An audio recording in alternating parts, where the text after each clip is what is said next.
aí, gente? Estamos todos bem?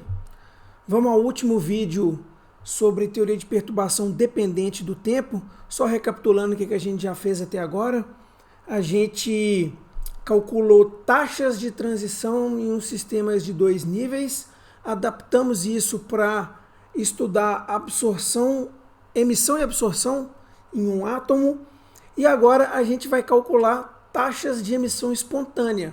Então a gente tinha visto lá os mecanismos de emissão espontânea, emissão estimulada e absorção, mas a gente viu lá que tem uma coisinha interessante por trás da emissão espontânea, né, que precisa da eletrodinâmica quântica para a gente saber mais da emissão espontânea.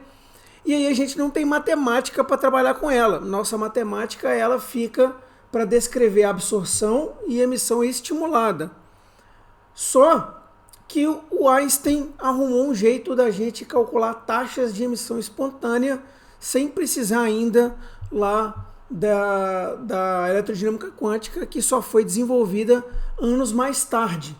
Então, nosso primeiro objetivo hoje é calcular os chamados coeficientes A e B de Einstein para trabalhar com taxa principalmente da emissão estimulada, porque da emissão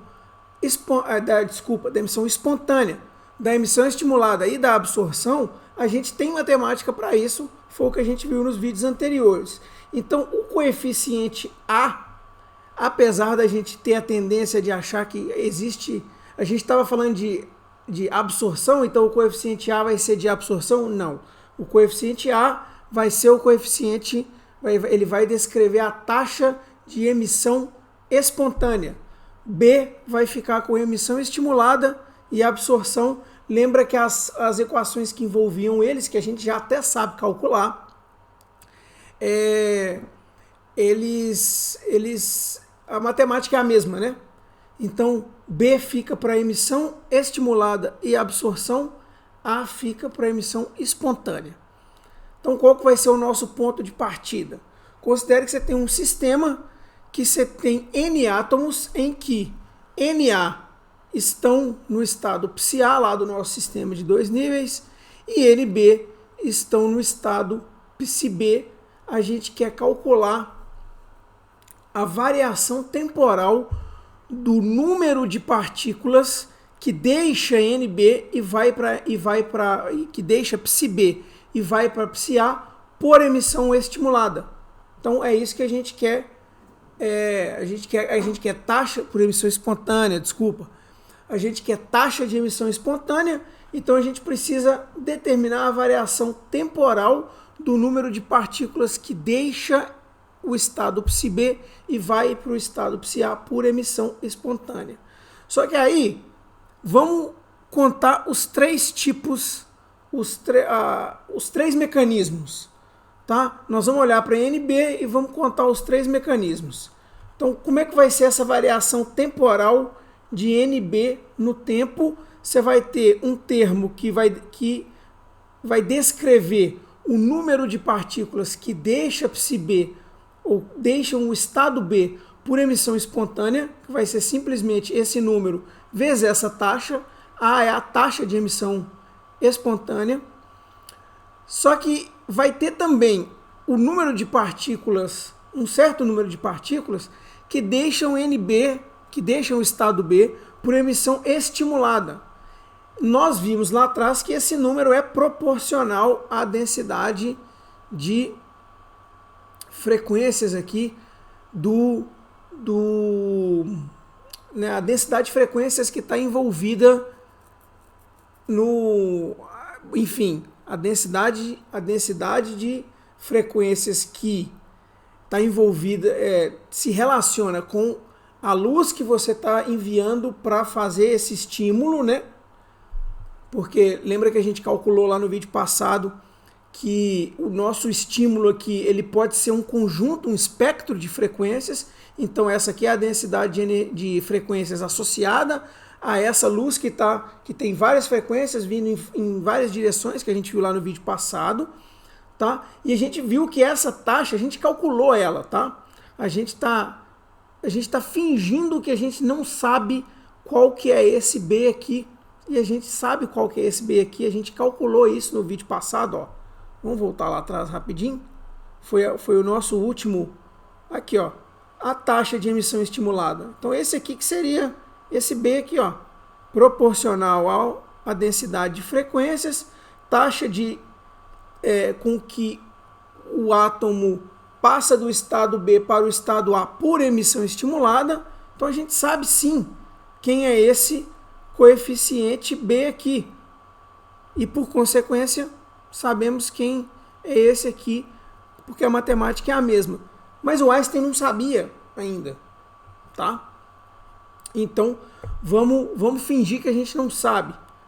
Portanto, esse termo aqui vai descrever o número de partículas deixando o estado B por emissão estimulada, e esse aqui chegando ao estado B por absorção. Então, repara aqui, ó, se a absorção ela vai dependendo do número de partículas que tinha em A para chegar a B, e aí você vê as diferenças, né? Se está chegando em B por absorção, vai depender de NA e vai ganhar um sinalzinho de mais aqui, porque é partícula chegando no estado B para fazer essa variação aqui ser positiva. Essas aqui deixam o estado B, portanto tem um sinal negativo. E aqui você tem aqui a taxa de emissão de emissão espontânea. B vezes ρ é a taxa de emissão estimulada. B vezes ρ é a taxa de absorção aqui nesses outros termos. Ok? Quando a gente resolve... antes da gente resolver, por que eu circulei aqui, né? Por que eu enfatizei aqui esses coeficientes? São os chamados coeficientes A e B de Einstein no cálculo que o Einstein fez. Ele estava, né, assim como eu falei no vídeo anterior, ele estava interessado o objetivo principal dele era calcular o tempo de vida de um elétron num estado excitado. Tá? Esse que era o objetivo dele. Para isso, ele precisava de calcular a taxa de emissão espontânea. E aí entra esse coeficiente A aqui, taxa de emissão espontânea, que é bem importante. Ok, vamos tentar resolver essa equação diferencial aqui, mas antes vamos pensar em uma certa coisa. Se o sistema está em equilíbrio térmico, né, o equilíbrio térmico ele vai dizer que o número de partículas no estado A e o número de partículas no estado B, ele não varia com o tempo. Tá? Não necessariamente significa que essas interações não acontecem. Lembra que a gente tem lá, né, esse campo eletromagnético de ponto zero, que não tem como desligar ele. Então ele vai estar provocando emissão espontânea. Não tem jeito, o sistema vai estar em equilíbrio térmico e não vai estar tendo variação, né? Aqui, ó, uma consequência do sistema estar em equilíbrio térmico é não ter variação do número de átomos em cada estado. O número de átomos no estado A e o número de átomos no estado B ficam constantes com o tempo se tiver em equilíbrio térmico.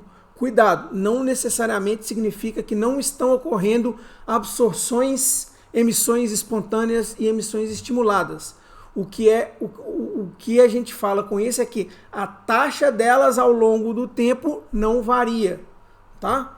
Lembra que não tem como desligar o campo eletromagnético de ponto zero. Então não pode falar que não está ocorrendo emissão espontânea nunca, nem absorção nunca e nem emissão estimulada nunca. Não é isso.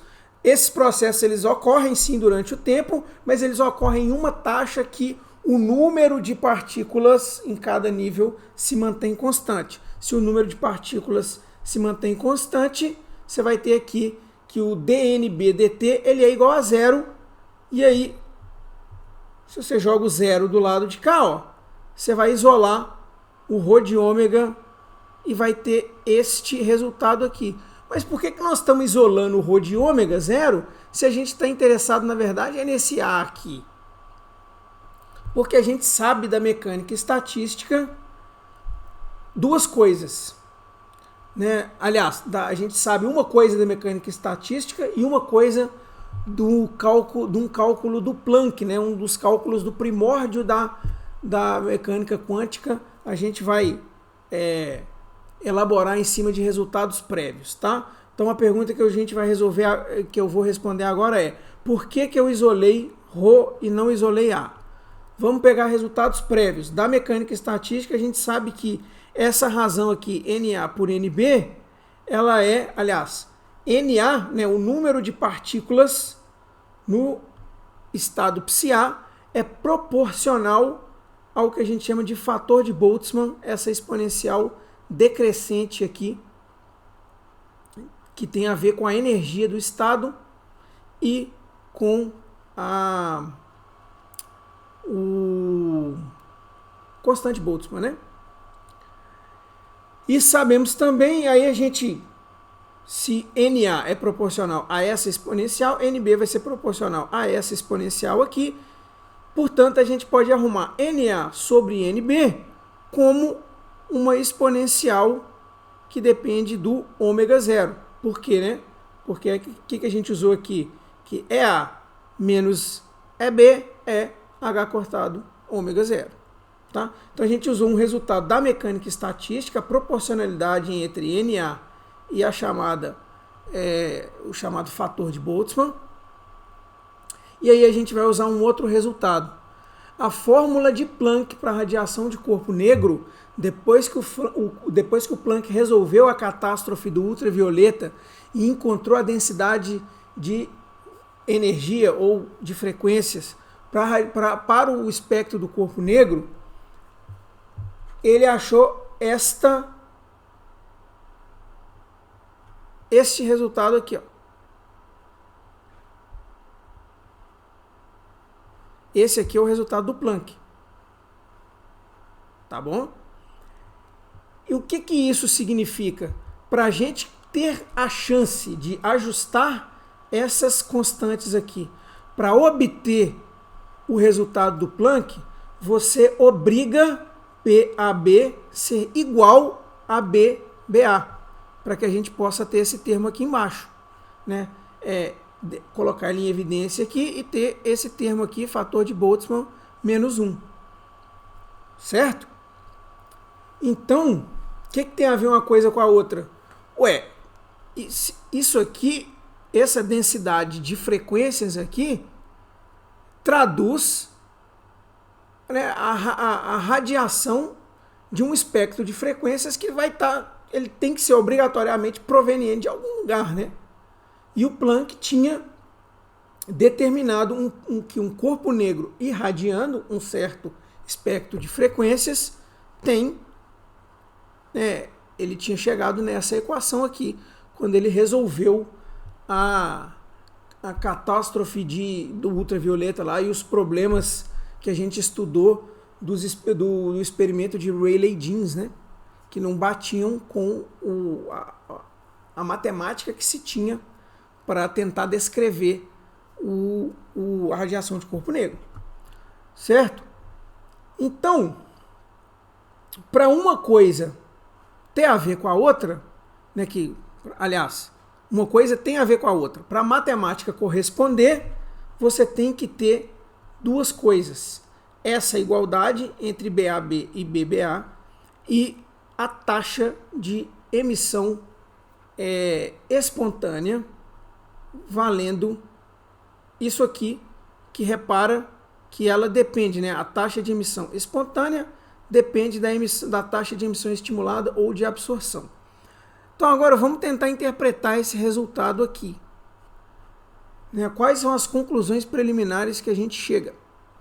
Matematicamente é isso aqui. Só que o que isso aqui significa para o Einstein, que fez essas contas em 1917, antes da teoria quântica, que por sua vez nos possibilitou obter aqueles resultados para, né, eu falei que a gente já conhece esses dois números aqui, esse número aqui, ele foi obtido com a teoria quântica a partir do Schrödinger, né?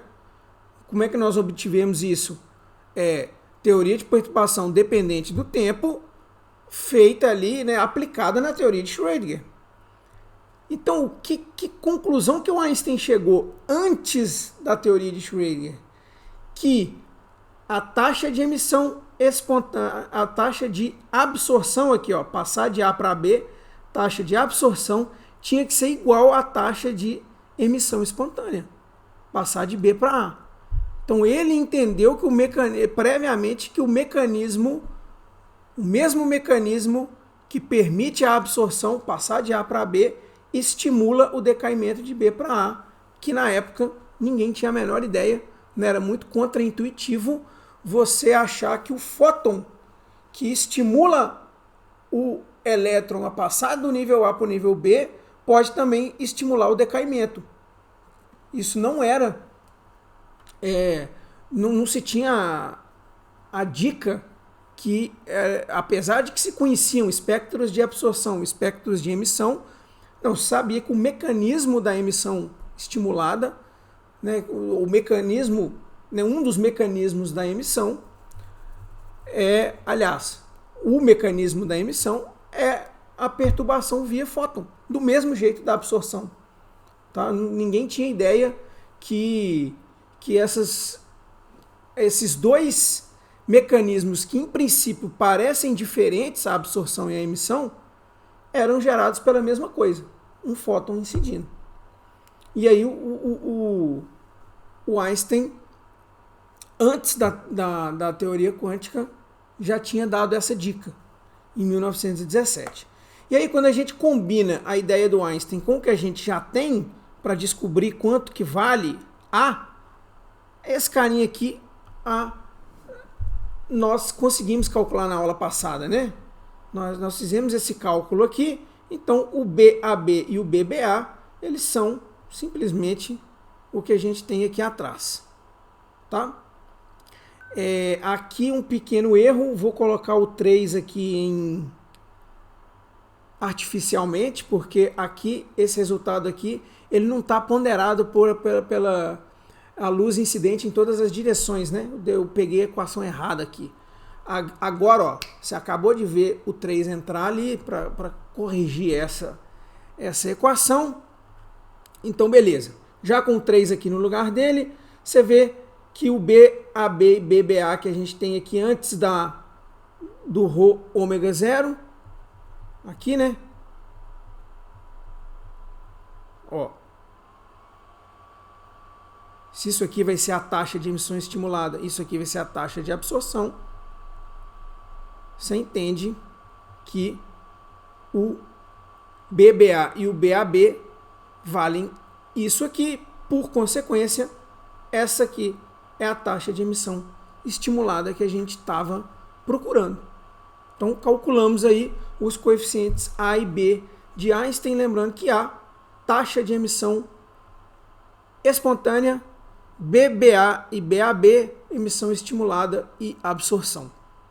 Beleza? Então, de que vai depender? Agora, é interessante a gente notar isso. Isso aqui é genérico, tá? Isso aqui é genérico. Nós estamos falando, em princípio, em qualquer sistema que você tenha dois níveis. Se você for aplicar isso num átomo, o que você precisa fazer? Determinar nosso elemento de matriz P. Lembra lá que era, nós vamos lembrar agora que era o P, se você não lembra, né? Então, mas antes, só para, já que a gente nós já obtivemos A, como que a gente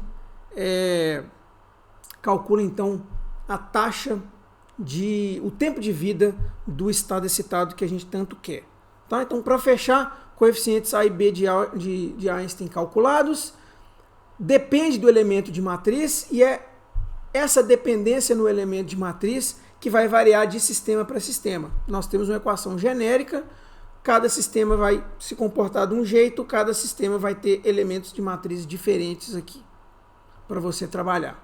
Beleza? Então, vamos lá para o tempo de vida de um estado excitado.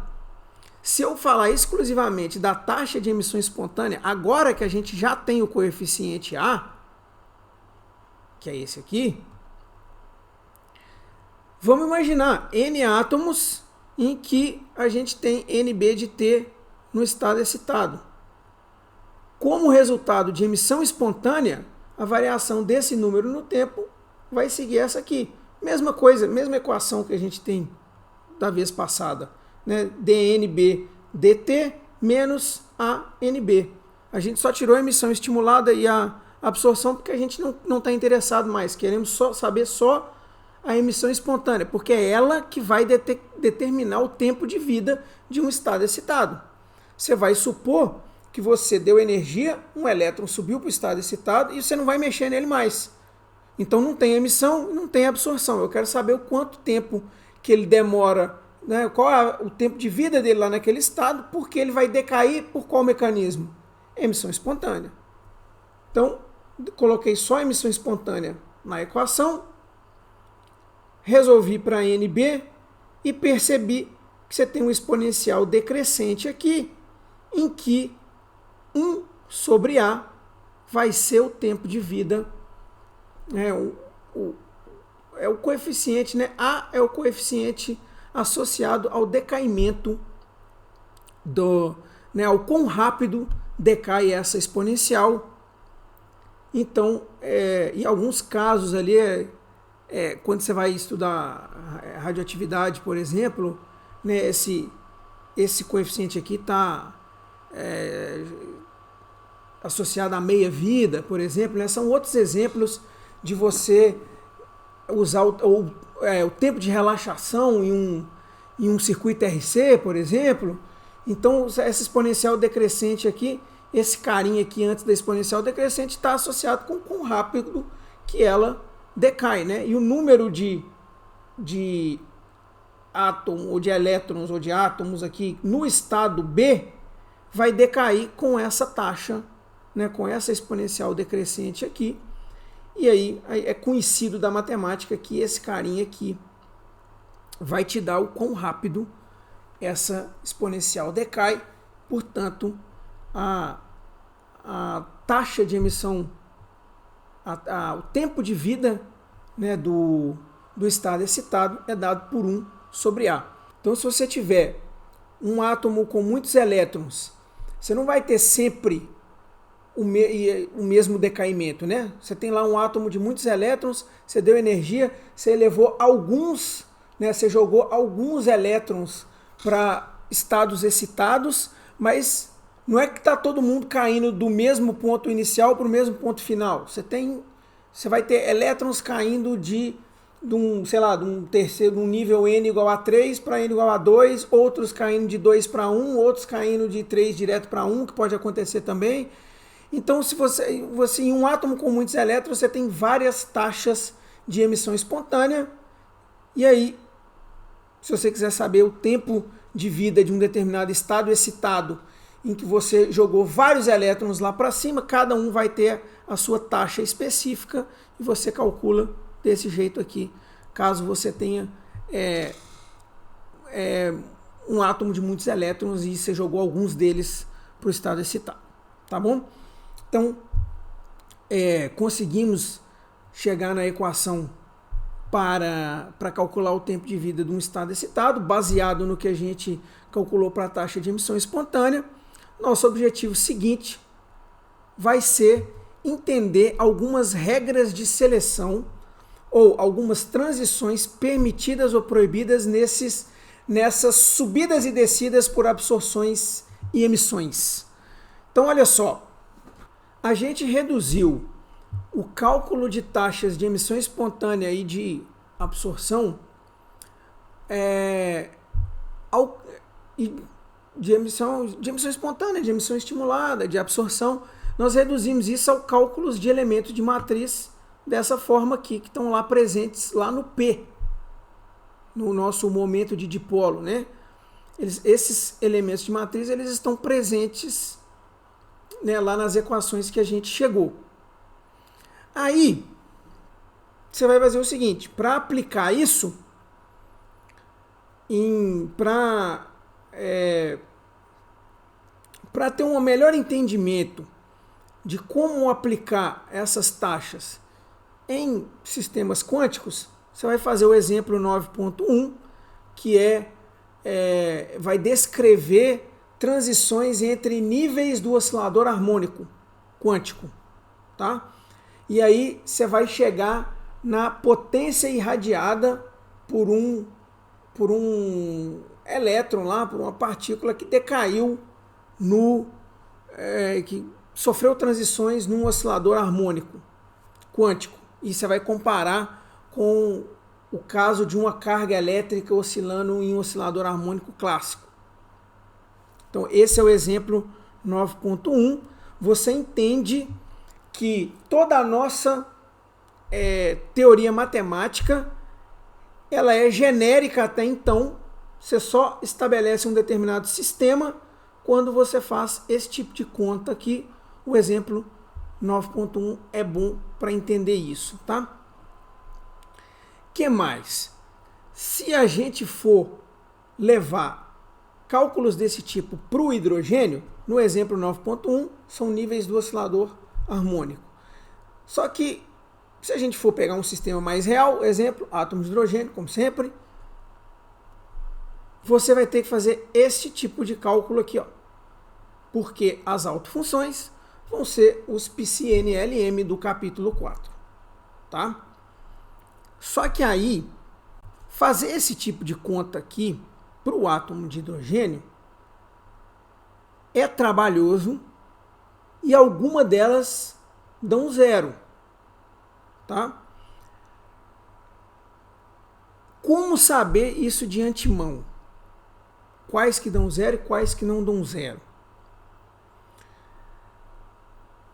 Antes da gente entrar nas regras de seleção, você vai fazer o exercício 9.11, que tenta calcular, baseado na nossa teoria ali para tempo de vida, ele tenta calcular o tempo de vida do estado 200, do estado 210, 211 e 21-1, ou seja, dos 4 estados com N igual a 2 do átomo de hidrogênio.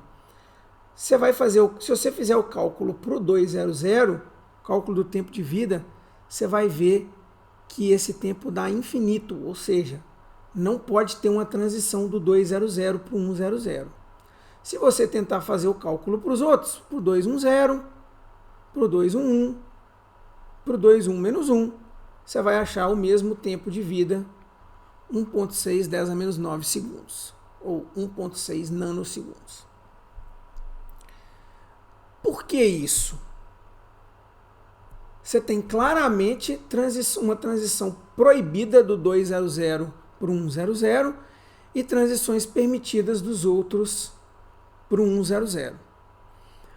Só que seria interessante a gente saber isso de antemão.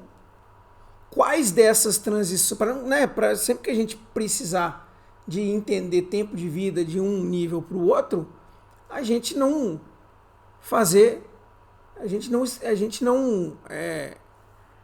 trombar ali com transições que são proibidas.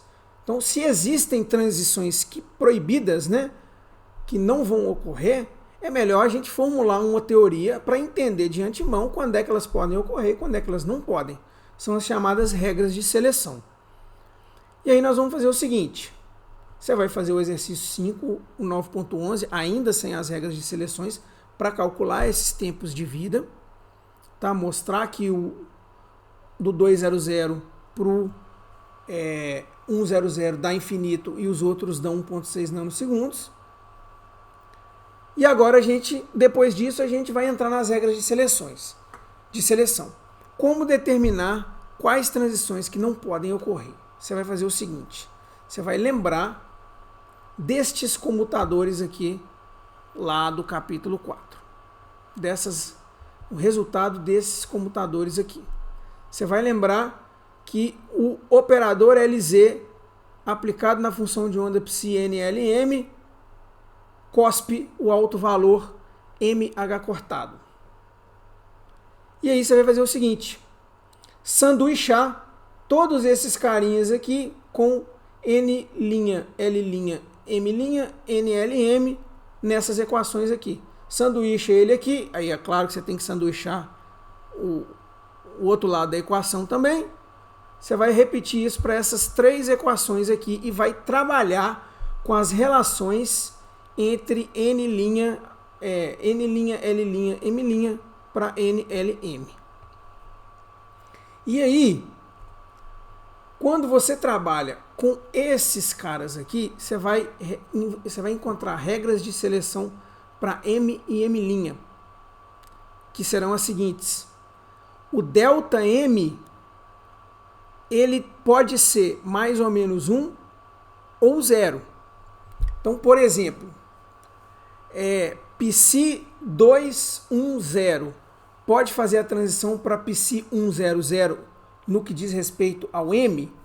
Pode, porque o M do Psi210 é 0, do Psi100 é 0, delta M é igual a 0, fala que delta M igual a 0, permitido. O que não pode, por exemplo, é você ter lá, sei lá, Psi3, sei lá, Psi412, por exemplo. Psi422, vamos supor. 422 para 100, pode ir direto? Não pode, porque você está tentando variar o M de 2 para 0. A variação em M, ou ela tem que ser 1 positiva, ou ela tem que ser 1 negativa, ou ela tem que ser 0. Por isso que pode o Psi2 menos 1 para o Psi100, porque você está tendo uma variação positiva de M. E o 211 para 100, você está tendo uma variação negativa de 1 no M. Todas essas são permitidas, né? Aqui, ó. Essa aqui, ó.